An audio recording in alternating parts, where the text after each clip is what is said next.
Bihar cabinet में JDU के surrender पर चाहे जो कह ले, नीतीश को एकनाथ शिंदे बनाना आसान नहीं है।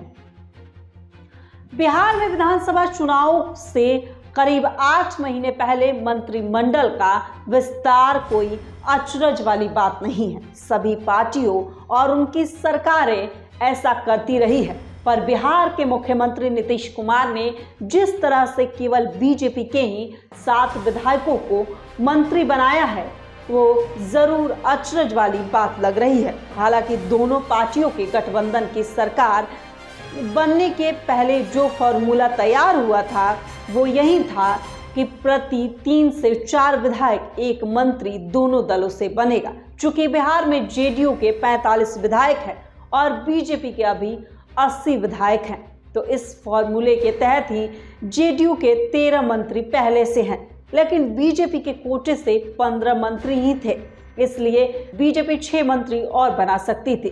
दिलीप जायसवाल, जो बिहार बीजेपी के अध्यक्ष के साथ राजस्व मंत्री भी थे, उनके इस्तीफा देने के साथ बीजेपी के पास 7 मंत्री का कोटा था।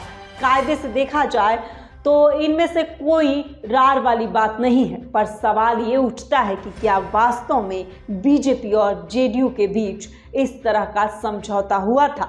अगर ऐसा था तो अब तक मंत्रिमंडल का विस्तार क्यों नहीं हुआ? क्या पीएम नरेंद्र मोदी की बिहार यात्रा के दौरान सीएम नीतीश कुमार को पीएम से जो प्यार मिला उसका ये परिणाम था?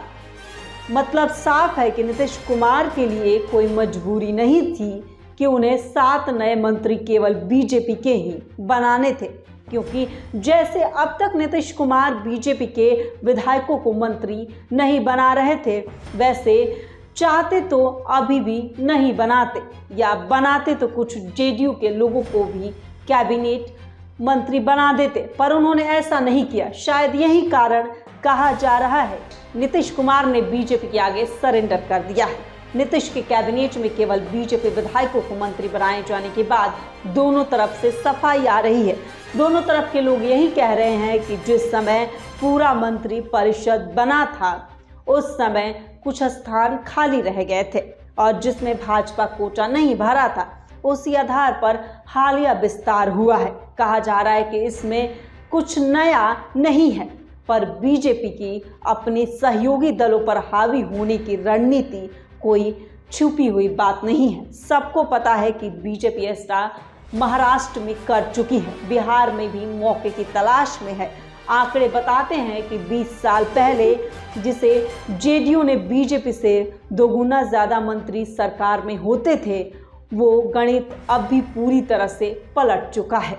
तो इस खास पेशकश में फिलहाल के लिए बस इतना ही।